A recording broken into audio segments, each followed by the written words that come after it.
तोहरे आँखियाँ में डूब गईल प्राण,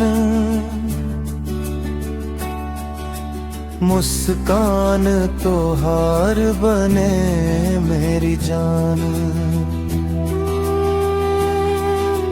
सांस सांस में नाम तोहार बसे,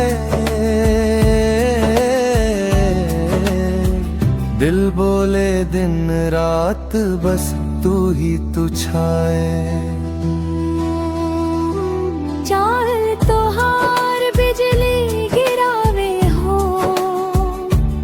नैना काजल दिल चुरावे हो। जब जब तू हंस के देखे लूं, धड़कन मेरी गीत सुनावे हो। सज के जब तू आंगना आवेलो, चांद भी शर्म से लज जावेला। तोहरे बिना सोना लागे सगरो, दिल तोहारे राह तकत रहेला। तोहरे प्यार में पागल बानी हम, दुनिया से अब न कोनो काम।